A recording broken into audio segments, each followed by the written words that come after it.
اللهم صل على محمد وعلى آله وأصحابه أجمعين. صباح الفل وصباح الورد وصباح الياسمين على أحلى متابعين في الدنيا. صباح الخيرات، صباح الرزق، صباح الدفى، صباح كل حاجة حلوة، صباح العصافير اللي بتزقزق على الصبح. قومي يلا كده هاتي شوية دقيق، أي شوية دقيق عندك في البيت، قومي واملي بيتك كله خير. رغيف البيت في البيت يبقى البيت كله مليان خير. يلا ندخل على الفيديو كده ونسمي الله ونصلي على رسولنا الكريم ونشوف هنعمل شوية عيش فلاحي أصيل. تشمي ريحة العيش، تشمي ريحة الزمن الجميل. تمام. معايا شوية دقيق، أي شوية دقيق، مش كمية معينة، بس أهم حاجة تحط عليها حبة دقيق ذرة. ده دقيق قمح او دقيق غله زي اللي بتسموه، كل بلد لها اسم. شويه انا مرضتش اسرع الفيديو، انا بطأت الفيديو علشان خاطر تشوفوا العجين وتشوفوا واحنا بنعجنه. اي شويه دقيق بقى عندك، دقيق قمح، دقيق اي دقيق، مش كميه محدده، وتحط عليهم شويه دقيق ذره، شويه دقيق ذره. ايه يعني ايه الفايده من الدقيق الذره؟ اول شيء الدقيق الذره ده بيفتح العيش، بيسهل معاكي فرد العيش، بيبقى سلس معاكي، بيخليه العيش له ريحه مميزه كده زي بتاعت زمان. تمام. جبنا شويه دقيق وحطينا عليهم شويه بدايه كده، يعني حبتين بدايه كده. تمام. ومعايا ميه دافيه، لا هي سخنه قوي ولا ساقعه قوي. حطيت ايه على الدقيق بتاعي بقى؟ حطيت معلقتين سكر، وطبعا معلقه ايه؟ ملح. معلقتين السكر دول عشان ربنا يحليلك ايامك، يسكر لك العيش ويحليلك ايامك. معلقه الملح طبعا سنة عن رسولنا الكريم، اي حاجه لازم ندخل فيها الملح، حتى الحلويات بتاعتنا دايما بقول لكم ذره الملح بتاعتنا ما ننساهاش، هي بركه، سنه عن رسولنا الكريم عليه الصلاه والسلام. طبعا واحنا دايما بنعمل اي حاجه قلت لكم، واحنا في المطبخ واحنا بنعجن واحنا بنخبز دايما بنذكر الله ونصلي على رسولنا الكريم، ان شاء الله حاجتنا تطلع زي الفل وزي البغاشه كده. حطينا طبعا سكر وملح وظرفين 2 خميره عشان انا كنت مستعجله. ممكن تحط ظرف، ممكن تحط ظرف واحد يعني لو انت مش مستعجله، بس انا كنت مستعجله حطيت ظرفين عشان العجين يخمر بسرعه معايا. تمام. بصوا احنا بنعجن ازاي. عجنت العجين حلو وفككته وبقيت ادعك فيه كده بدايه كويس، وبطب العجين وبطب العجين ده. بصوا يعني انا كل ما بشيله برزع فيه كده، ده اسمه بطب العجين. العجين بقى والخبيز يبقى معاكي جميل، العيش طالع معاكي مورد مورد، لا احمر ولا في حاجه ولا اي محتاج، مورد شكله. بصوا بصوا العجين يبقى معاكي حلو كده وسلس. طبعا احنا في الشتاء في البرد بنخلي العجينه بتاعتنا طريه، بنطريها علشان ما تشدش معانا، لان البرد بيخلي العجين يشد، وتيجي تفردي العجين على المطرحه بتاعتك يتعبك انت، ما يفردش معاكي. فعشان خاطر العجين يبقى سلس معاكي وبرضه ما يتعبكيش، بتخليه طري، بتطريه شويه. اما في الصيف ما بنطرهوش، بنخليه يابس او جابس كده. تمام. خلصت عجنتنا، وطبعا طولة ما انا بعجن بسمي الله واذكر ربنا واذكر رسولنا الكريم كده. خلاص انا خلصت ورشيت عليه شويه دقيق وشهدت عليه علشان خاطر عيشنا يطلع حلو. تمام. شويه دقيق كده ورشته على وشه والشهدنا عليه. طبعا انا مش هسيبه، بس خليني اغسل ايديا الاول وبعدين. طبعا انا مش هسيبه كده على السيراميك كده، انا هرفعه على حاجه، على ترابيزه، على اي حاجه، واغطيه كمان بايه، باي بطانيه او اي حاجه قديمه عندنا كده نغطيه. تمام، علشان خاطر يخمر، عشان كان ايه عندي شغل تاني عايزه اخلصه.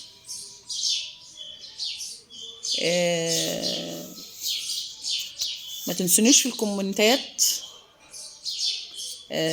لايك، شيروا الفيديو عشان كله يستفيد.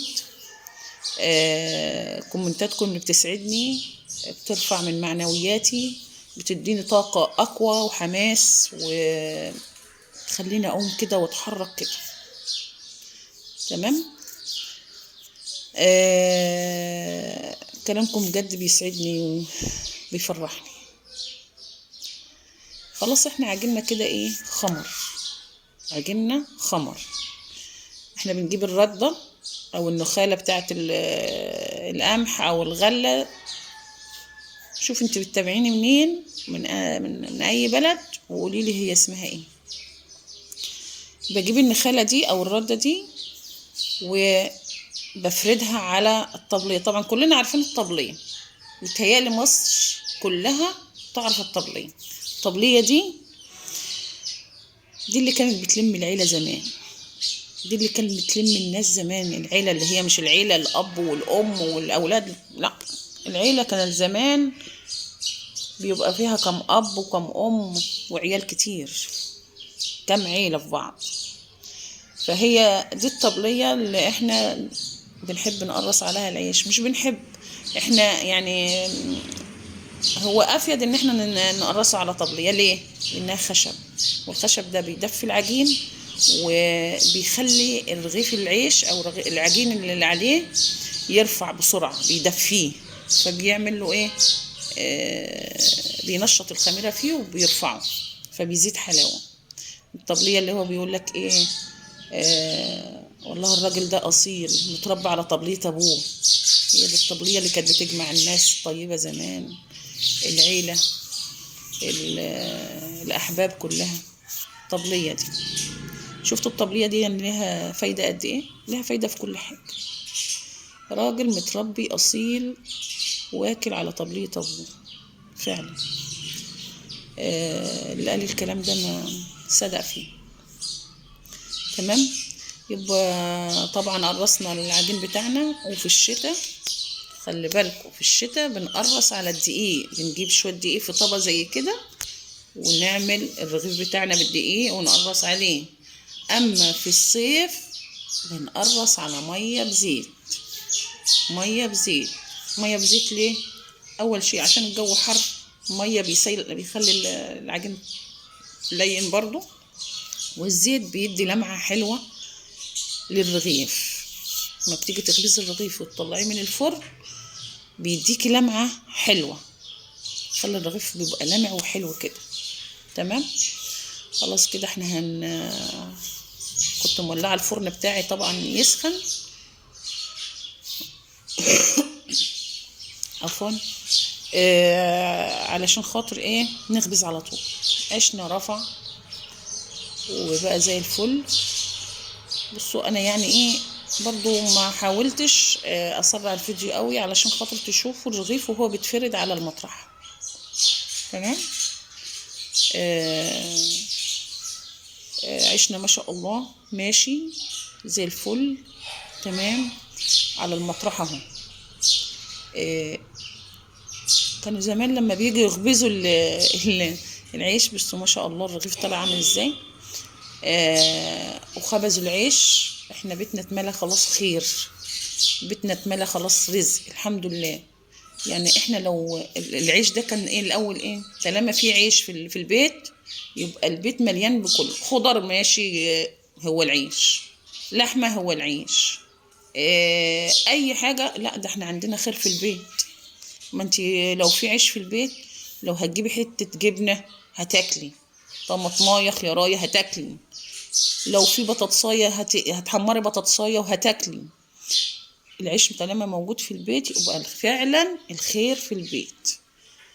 واحنا الحمد لله الخير دايما هيبقى، يعني يا رب الايام دي محنة ان شاء الله وهتعدي على الناس، لان في ناس كتير ربنا يلطف بيها، ناس كتير غلابة، ربنا يعينها ويقويها على حالها. وإن شاء الله هي محنة وهتعدي، ولازم تعدي، ولازم نتحدى كل الظروف علشان خاطر تعدي. ما هم الظروف دي ما تأثرش علينا يا جماعة، ما تأثرش. مش كل واحدة تتخنق بقى ايه الظروف دي تأثر عليها، تأثر عليها في حياتها مع جوزها، تأثر فيها في حياتها مع أولادها. تتخنق، لا، هنمشيها، هنعديها، هنعدي، هنتحدى الزمن ده، وهنتحدى الظروف دي، وهنعدي كل حاجة. يعني مش كل واحدة بقى ايه خلاص اتخنق بيها والدنيا ضاقت بيها وخلاص دايما هنشاكل وهنعمل مشاكل في البيت، لا. اقل حاجة بتعدي، من اكل، من شرب، من معاملة. احنا في ايدينا كل حاجة، في ايدينا احنا اللي نعمل كل حاجة. مش تقولوا الظروف خلاص، هي الظروف حكمت علينا بكده.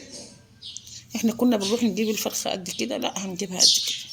فالحمد لله، الحمد لله، الخير في أمتي إلى يوم القيامة. إن شاء الله هيفضل الخير بإذن الله، وربنا يا رب يديم الخير على الناس كلها وعلى البيوت كلها.